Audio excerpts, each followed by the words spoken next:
This is Money Moves on VSiN, the sports betting network.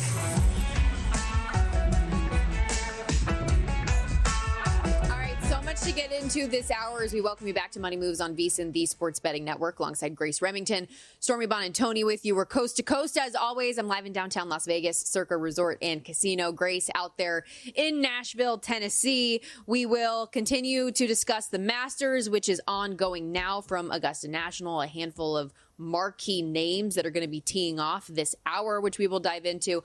Lots of Major League Baseball, NBA. Jonathan Von Tobel going to join us coming up in 30 minutes. We're going to play a fun prop betting game of might this be something you're interested in, coming up in 15 minutes as well. So keep it locked right here. So much to get to this hour. We're going to start in Major League Baseball, though, Grace, because we do have two games where we'll have first pitch coming up in the next 10, 15 minutes or so. White Sox, Guardians, Angels, and Rays. And let's start out there in Cleveland, where we've got Gavin Williams on the hill against Jonathan Cannon. Cleveland, big favorite here. Bet out to an even bigger favorite. Open minus 218, now minus 250. White Sox plus 205 dog. Run total on this one sitting 7.5. It bounced down to 7 for a second, but we're seeing 7.5s back out there again. White Sox just trying to rebound. They had what was a good start to the season. They're 2-2. They're feeling good. And then they have just fallen apart down the stretch. Even yesterday, when they have a chance to tie the game in the ninth, you're rounding third base and hamstring injury makes it so you can't score that run. And it's just a brutal start for the White Sox here to the season. But how do you see their chances coming up today? Yeah, brutal for them. The injury bug really came out to play because it wasn't even just Tauchman. Andrew Benintendi's now on the 10-day IL. Yeah. Corey Lee suffered an ankle injury. He's on the 10-day IL. And I thought, like, Benintendi said a lot. He said, I could have played for a few more days, but seeing where we're at this point in the season, it's better to rest. I was like, buddy, you've played 10 games. Like, we're really giving up now. So yeah, they are, but I guess we all kind of knew that. So for this game, though, I don't like the side or the total. I like a prop here. We're going to go with Sox pitcher Jonathan Cannon over 3.5 strikeouts. And make sure you shop around for this one, because right now the over is minus 135 on DraftKings. It's minus 113 on FanDuel. So I will be playing this as soon as I get off camera, but I have him projected at 4.4 strikeouts, a 63% chance of going over, which means the over should be priced at minus 173. It's at minus 113 on FanDuel, so that's a pretty hefty edge. Cleveland strikes out at one of the highest rates in the league, 25%. Cannon is not a high strikeout guy, but he is getting more whiffs on his cutter and his changeup this year, and he's also throwing those two pitches more. And then he went over this line of 3.5, 17 out of 23 times last season. So Jonathan Cannon over 3.5 strikeouts. Okay, that game about to get underway, as is Angels and Rays. The Rays, a minus 125 home favorite. And we've seen the Angels get played a little bit here with that down from around the minus 148, minus 150 range. Angels, for all the talk about how bad they're supposed to be, actually off to a pretty good start here, 7-4 to start the year. Had a 3-game win streak snapped by the Rays yesterday in that close 5-4 loss. I mentioned earlier, I do like them as a short dog today. I know you leaned the other side, but I really like the pitching advantage here, albeit slight, for Jose Soriano in this one with the Angels. I think he's a good ground ball pitcher, has had success against this lineup before, and maybe he can get them a dub as a short dog today. I do like Soriano generally. I actually think he's due for some negative regression here. I lean to the over 8 if that's available, and I'm checking now. The Rays are down to minus 115 on the money line. That makes me feel like I'm missing something, but I would actually fire on them now. But you have both pitchers here coming off losses. Where's that at? Soriano, is that at FanDuel? This is, hold on, I see one at Bally. Minus 125. Minus 114 at Bally, minus 115 at ESPN Bet, minus 116 at FanDuel. So you got some options. Okay. But I mean, there's a lot of minus 120s too. Maybe people are just really high on the Angels these days. But Soriano, I feel like he could get worse. It's the sinker. It has a 286 weighted on base average, but a 365 expected weighted on base average. So when you see a big difference in the actual and expected metrics, that means what you're seeing is not the standard. It's going to get worse. The velo is down over a mile an hour, but it's the pitch he throws the most, 58% of the time. So if that's going to get worse, don't feel great about him. I also lean Tampa Bay because they have the better bullpen. I think Zach Little is a little bit more trustworthy. His walk rate has been really good. He's among the top 5% of starters. I'll go Rays -114 here. He has a high fly ball rate, and I think could be due to give up some homers. So I don't know. Again, I'm on the Angels today. I completely understand a lot of the things that you're saying. That's just the way that I did it today, and the numbers, whenever they are going in that direction, I can never tell if it's a good thing or a bad thing. So we shall see. Those are the two games that are about to get underway here. Quick update, though, on the Masters and a handful of golfers who have yet to have their tee time but will be getting underway this hour. Rory McIlroy, who we know is among the favorites. Scotty Scheffler was your top favorite, and then Rory before the odds got longer. So Ludwig Åberg and Akshay Bhatia all teeing off together at 1:12 Pacific. You got Hideki Matsuyama, Bryson DeChambeau, Shane Lowry. Lowry, another guy who I'm invested in, top 20 and an outright at 45-1. They're at 123. And then at 134 this afternoon, John Rahm, Wyndham Clark, Tommy Fleetwood, the father of the now famous Frankie Fleetwood, very important mention there. They are getting underway at 134 as well. But any of those golfers that I just mentioned, so I have investment in Rory and Shane. Ludwig obviously came in second last year. What kind of performance can he put together this year? Any of those big name guys who have yet to tee off that you are intrigued by?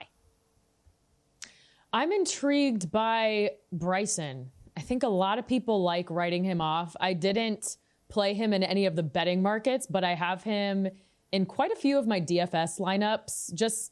It's kind of a contrarian move.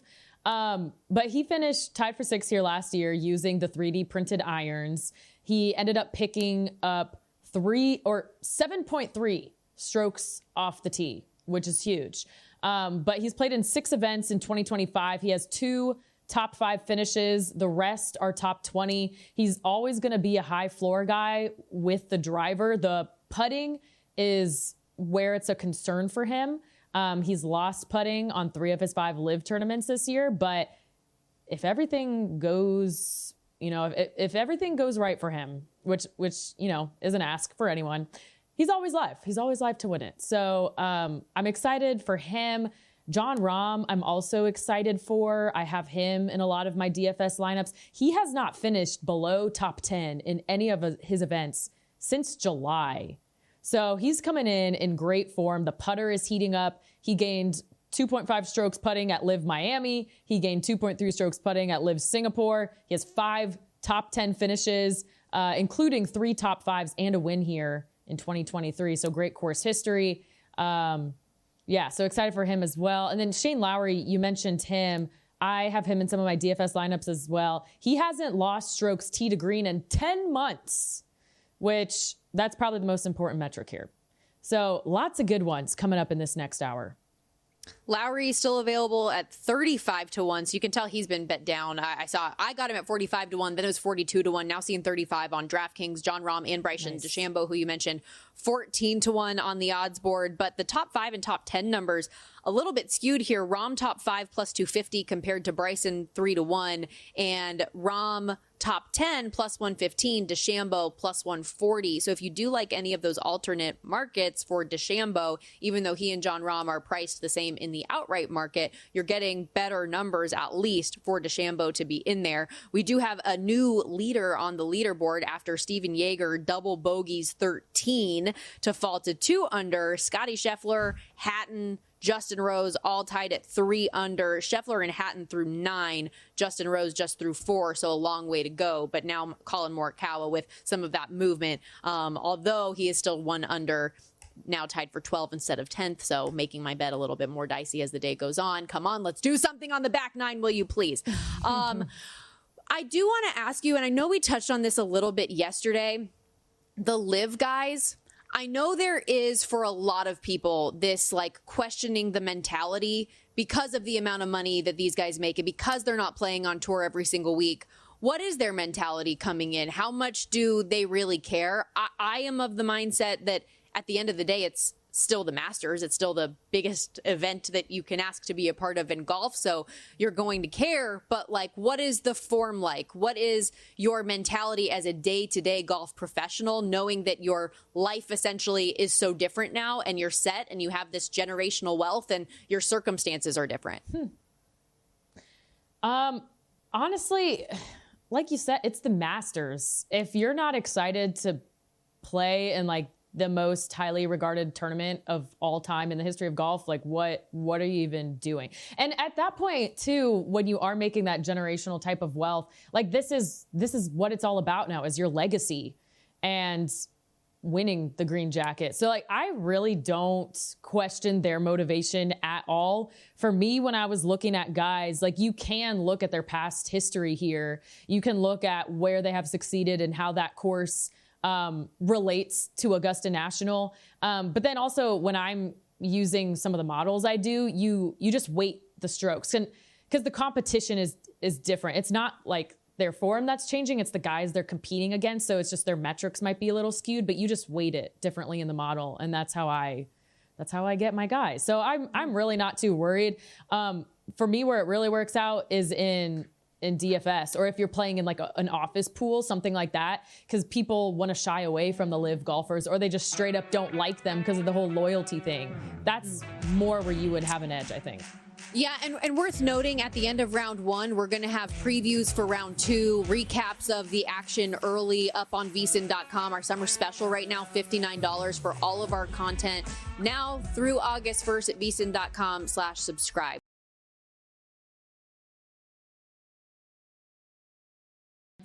You're watching Money Moves here on VSiN, the sports betting network.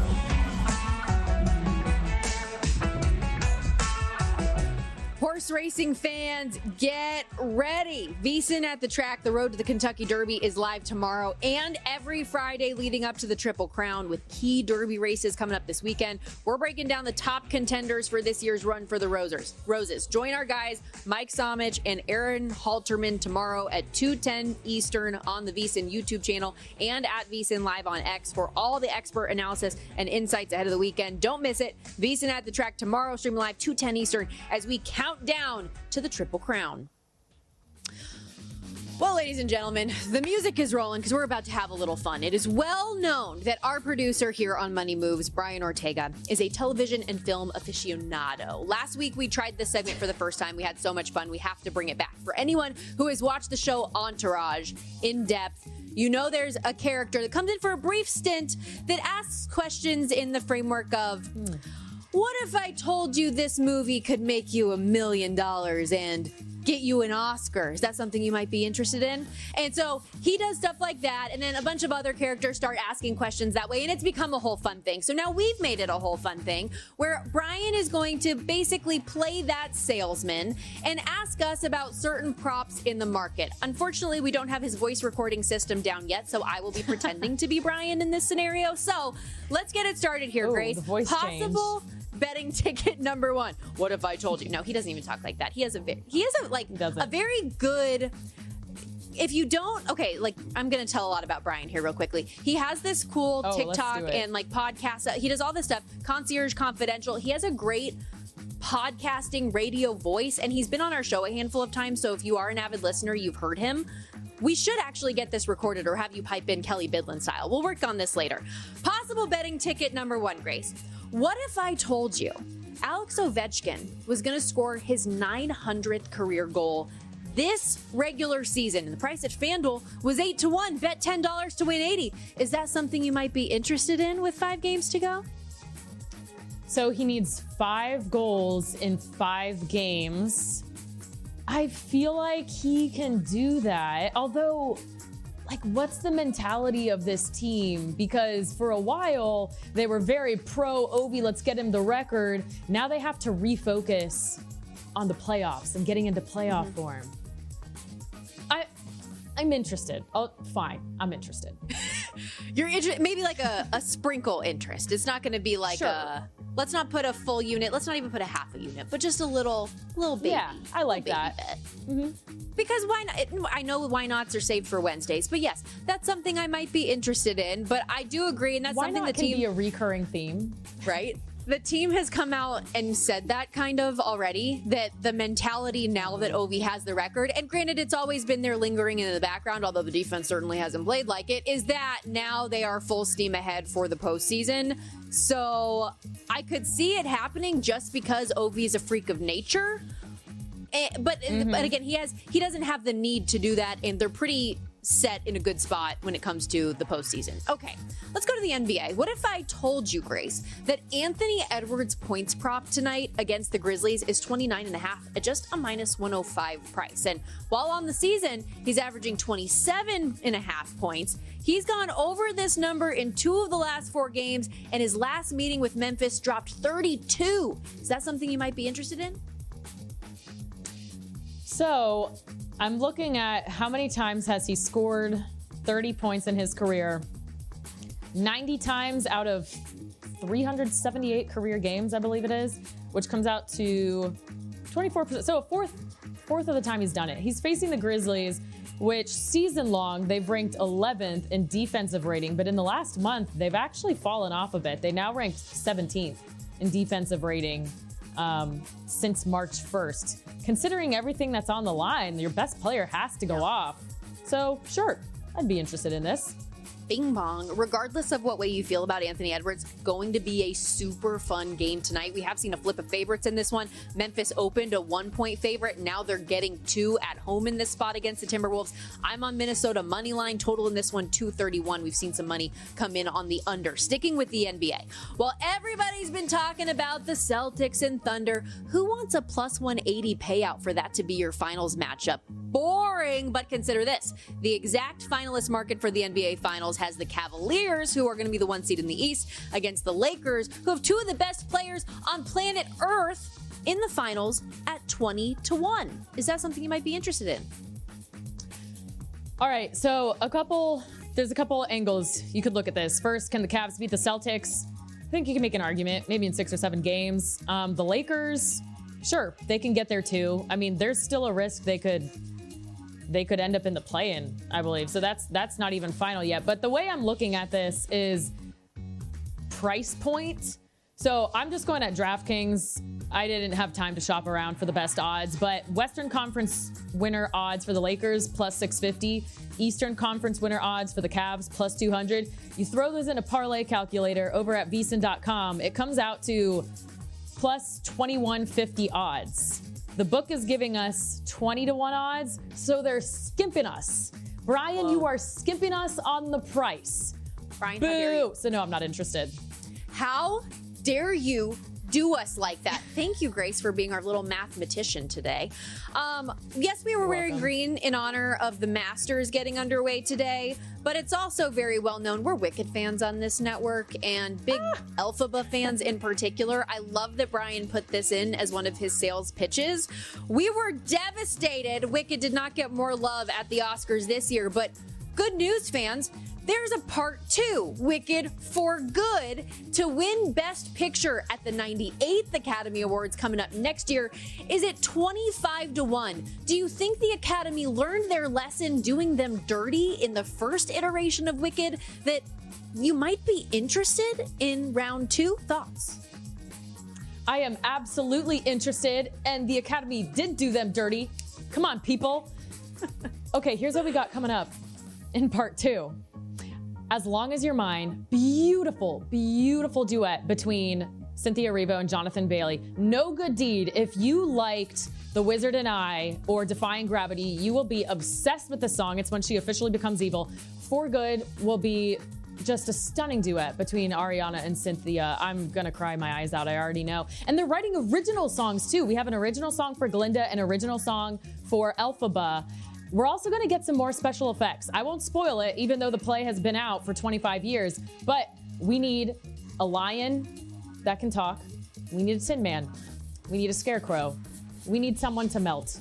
There's also going to be some drama. They're going to play Are You the Father? Someone's going to die.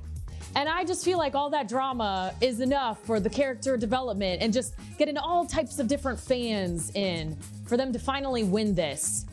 And also, director Chanchu, he has to justify splitting this up into 2 separate films, right? He said there was so much they couldn't cut for the sake of the story that they had to split it up. So if it's really that good, and it has to win the award, right? And that's me doing witchcraft and wizardry. That's us setting the tone for this movie to win. I'm doing the spell to make the 25-1 happen. So yes, that's absolutely something I could be interested in. Let's get back to Major League Baseball now. Vladimir Guerrero Jr. signed the big contract earlier this week. 14 years, $500 million, no deferrals. Life is good. And since putting pen to paper, has gone 5 for 13 at the plate with 2 runs and a walk, had 3 hits and a run yesterday against Boston. What if I told you the over 1.5 hits today against the Red Sox for Vladdy is plus 145? Is that something you might be interested in? At plus 145, sure. I mean, I'll be honest here. I am not a batter's prop better. I do lots of pitching props.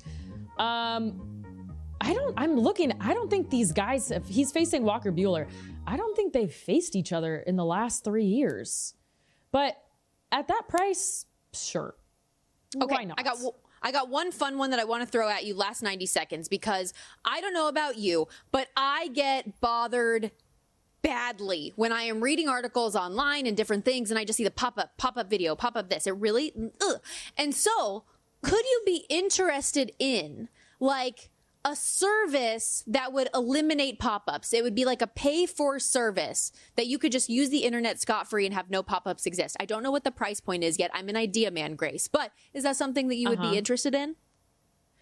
Okay, first of all, yes. And I don't think the creator of that business would even have to do a high price point. If you charge someone like $5 a month and they just do it recurring on their credit card, they're going to end up paying you $5 a month for the rest of time. Because no one likes being annoyed by those little pop-ups. And think about the productivity you could have if you're not constantly clicking the little X. So for real, I am interested in your business. Can I have a little share in it? Can this be a joint venture? Well, you got to be an investor, so that's where we got to start. But here's the thing. I'll hit my golf long shots and then I'll invest. That's what we're talking about. But this is one of those things where it's like, sure, started at $5. You could continue to upsell me for years and I would keep paying it because it's the worst experience ever and I don't want it anymore. So please help us out. Any engineers out there? We have AI, we have ChatGPT. Get rid of my pop-ups. You're watching Money Moves here on VSiN, the sports betting network. Short and slate today in the NBA before we see every team in the league in action coming up Friday. Lots in the air today, though, in the standings. Minnesota-Memphis will be interesting. Both the Knicks and Cavs sitting several key rotation players. So to help us break down everything that is to come, excited to welcome in Jonathan Von Tobel on the Progressive Guest Line, host of VSiN Primetime weekdays here on the network, 4 to 8 Pacific, 7 to 11 Eastern. Also our senior NBA betting analyst. You can follow him on X at MeJVT. And JVT, so just real quickly before we get into today's slate, I know it's been a tough run for a while, like as a fan of the Angels and of the Clippers, but for the Angels to have a nice little start to the season, Clippers a sneaky contender in the Western Conference. Are we happy? Are the vibes up right now? Absolutely not. I feel like you're actually doing this on purpose. I yelled at Tim about this yesterday because he wanted me to be happy. And I told him, you don't understand what it's like. There's been plenty of hope all of the time with both of these teams. For the Clippers, as I like to recount the tale of me running into my bedroom when my wife was dead asleep after they beat the Suns in game 1 of that series 2 years ago, and screaming at her about Harlebal Vulgaris and how they're all idiots and the Clippers are going to win this series, only for them the next day to find out that Kawhi Leonard was injured, or the run to the Western Conference Finals, which Kawhi got hurt in the series prior, only for them to lose and get snuffed out by the Phoenix Suns, the 3-1 bubble series in which they were up against the Denver Nuggets and ultimately blew it. I can go through disappointment after disappointment. I can go back to Chris Paul getting injured as a Los Angeles Clipper and being disheartened in another 3-1 series lead that they blew. So, no, no, there is absolutely no happiness until this is all said and done. And with the Angels, don't get me started. I mean, by the time we get to June, I'll tell you this right now. I think it is the end of May, early June. They have a series with the Seattle Mariners, I think it is. I will guarantee you by that time, everybody will be injured. They will be playing the Salt Lake Bees AAA lineup. They will get swept despite being like 8 games over 500, and then they will be terrible from there on out. It's a yearly occurrence. So, no, I'm not happy at all. Okay, we will never ask you anything happy ever. Yeah, he's not even willing to get on the roller coaster. He's just fully walked away from the amusement park. Okay, another basketball question for you, because we were talking about I don't know if Grace is talking to me or not, but I definitely can't hear anything, just to let you know. Oh, okay. Not good. That is good to know. I felt the gapping, like the chasm of silence. I was like, I feel like Grace is probably talking to me right now, but I cannot hear her. He scared us away. That's what it is. See, Grace was speaking. Oh, okay. You heard that one. All right, Grace, take it away. All right. We're back. Okay, so basically what you missed is we're never asking you anything about happiness ever again. Speaking of bitter feelings, the Nuggets right now, we've been discussing the post-Malone era. They finally won last night. But how does the firings impact the way you're betting the Nuggets from here on out? Very good reference to Post Malone. I appreciate that. I would say that I don't think it impacts me too much. So Gil asked me this the other day, Grace, and my thought was like, look, if you felt a certain way about the Nuggets before and then Post Malone, to use the reference one more time, like, I don't think you're really changing too much about how you feel about them, right? Like, you still have the most important piece, which is Nikola Jokic. You're going to have the best player on the floor.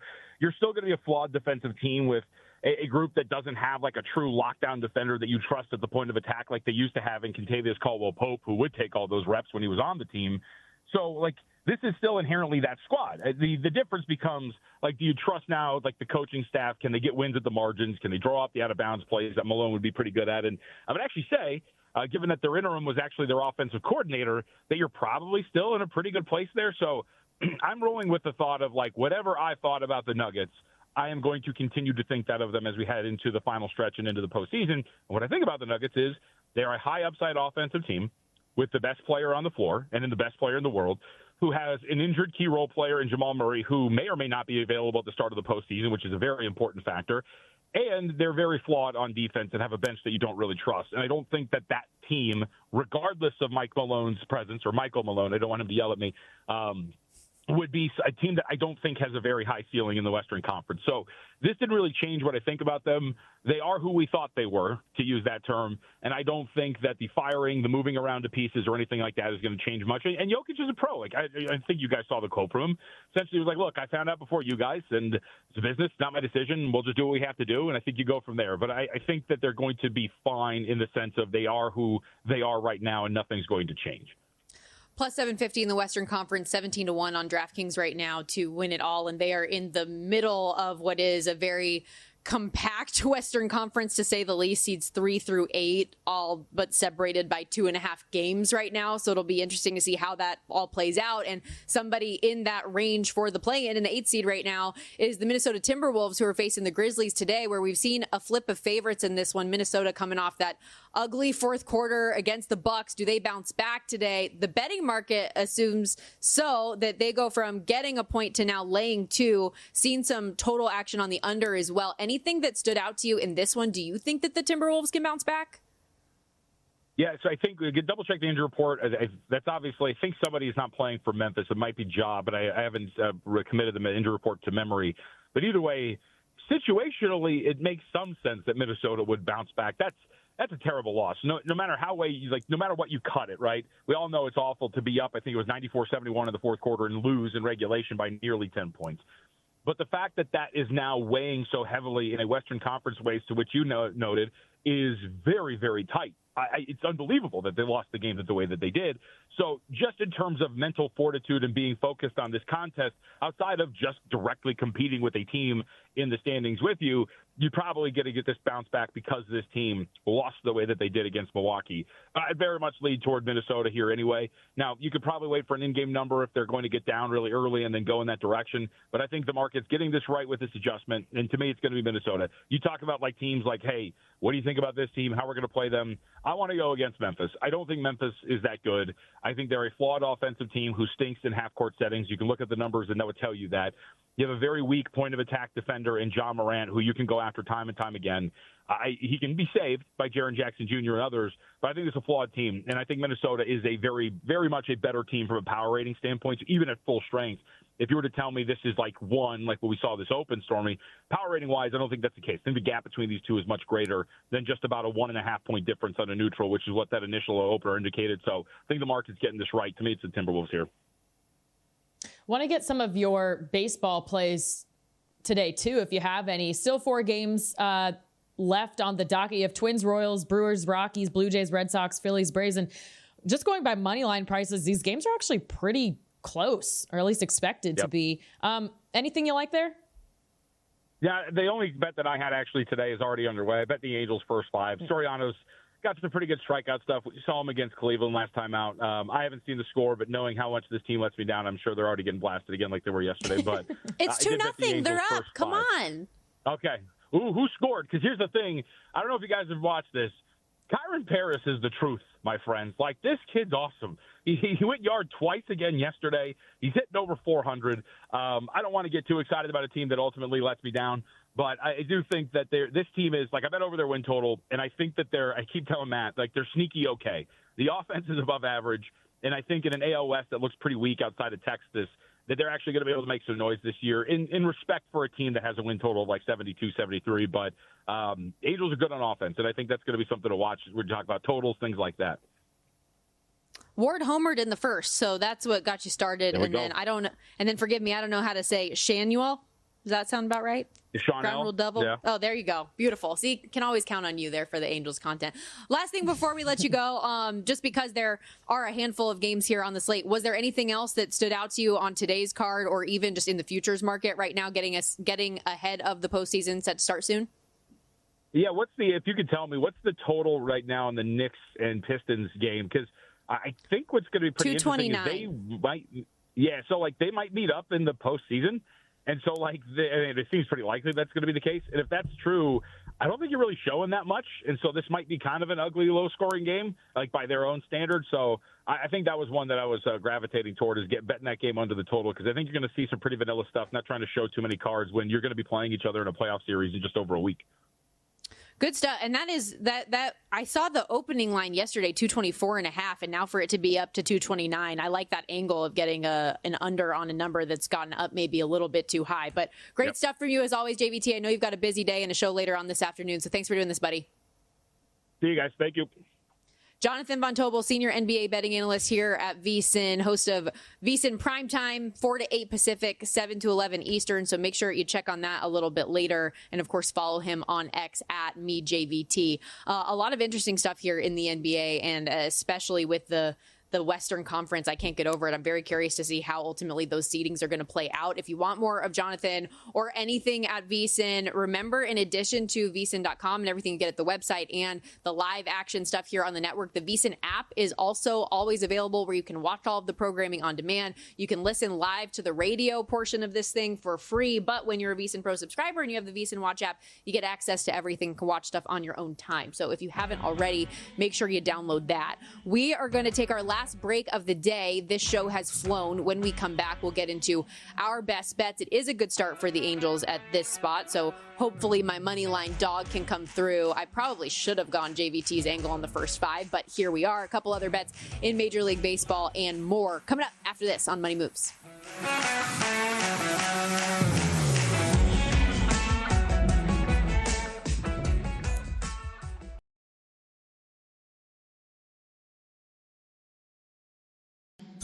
You're watching Money Moves here on VSiN, the sports betting network.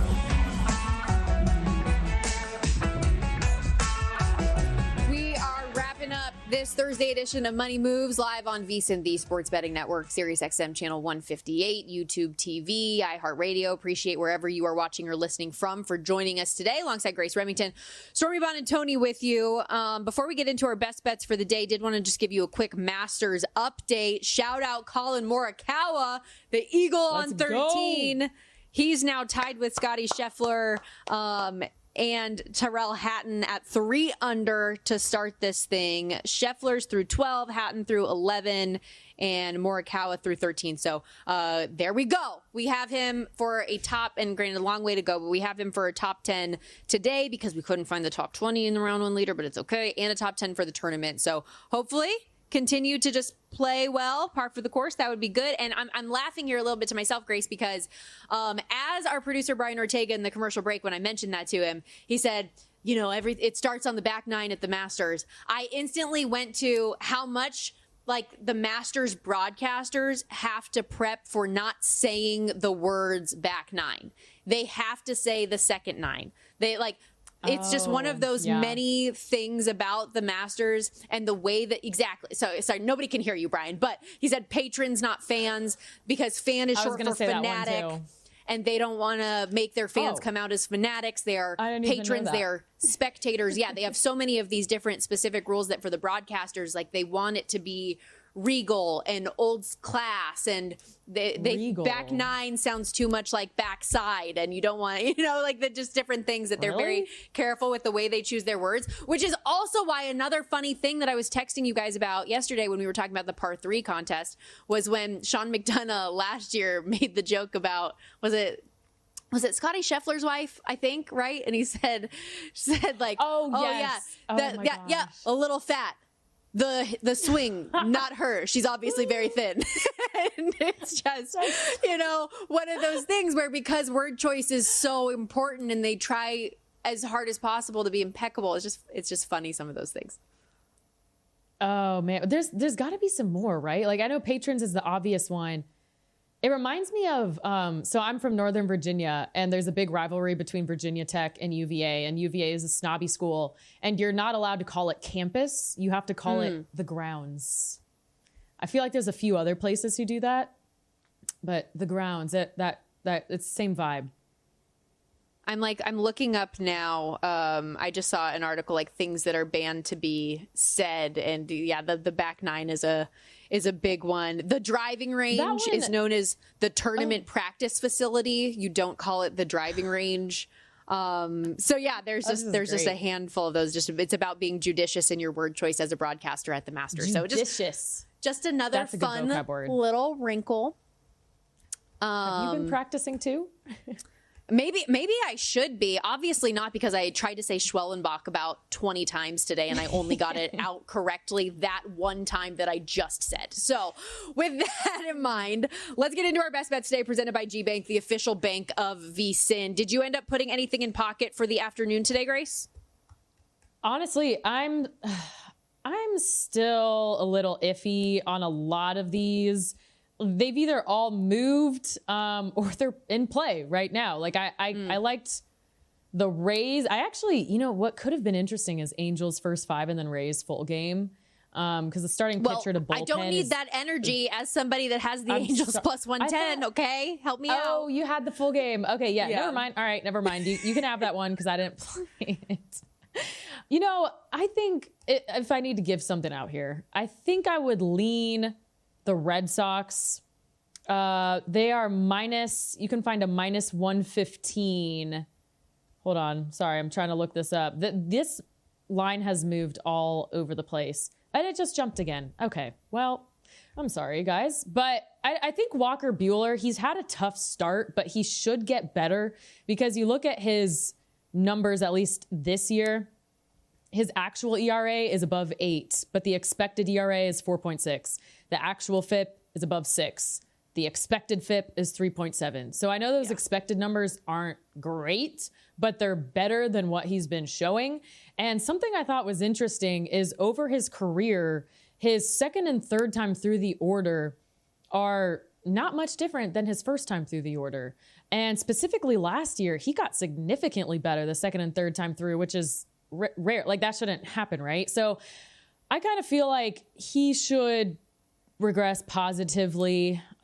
Chris Bassett has looked good early, allowing only 1 run over 12 2/3 innings, but he should regress toward his career average, which is an expected ERA and xFIP above 4 the last 2 seasons. Blue Jays have also hit just 3 home runs off of righties this season, which is the fewest in the league. So I'm leaning Boston. I'm not personally betting it, but there's just not a lot out there today. So I did bet it. I had the Red Sox this morning -112. Okay. I'm now seeing -135. And I think that there's a lot of belief as well, for as talented as this Boston Red Sox team is, they're not going to get swept 4 games at home by this Blue Jays team. And so I think there's that. I agree with everything you said about Walker Buehler. It's been a rough start for him to start the season, but we've also seen, at least trend-wise here early in the season, a lot of pitchers that have had like a rough start 1 and 2. Start 3 is kind of the one where they start to figure things out a little bit better. Like, he is not a 8.68 ERA guy with opposing batters hitting 350. That's just not who Walker Buehler is. So I like the Red Sox today in this spot. I also took Rafael Devers over 1.5 total bases at +125. After the 0-for-19 start to the season, his first 5 games, he's now got 13 hits, 8 RBI, 5 doubles, and a home run since. 2 doubles yesterday, 7 hits the last 4 games. I don't think it's a stretch for him to get on base twice or extra bases once. I think that over 1.5 at that plus price is decent. A couple other bets that I have today, that's all in baseball. But in the NHL, we mentioned this earlier when Jonathan Davis was on the program, in this Bruins-Blackhawks game, I do have David Pastrnak over 1.5 points in this one. +128 was the price I got. For as bad as this year has gone for the Bruins, and even lately it's been bad, the last handful of games they have been scoring, and a big part of that is the play of Pasta. Multi-point games in 4 of his last 5, 3+ points in 3 straight, had a 5-point night the other night, 3 goals and 2 assists against Carolina on Saturday. He has 46 points his last 30 games. JD mentioned he's been involved in 47% of the goals scored for the Bruins this year. JD's actually laddering him for not only 2+ points, but 3+ points. He likes him for an anytime goal today. It's funny to say playing it safe for someone to have a multi-point game, but I do think I'm taking the safer approach on just the lone over 1.5 points. And then in Sabres Blue Jackets, I'm taking the over 6.5, paid a little bit of a tax at -115.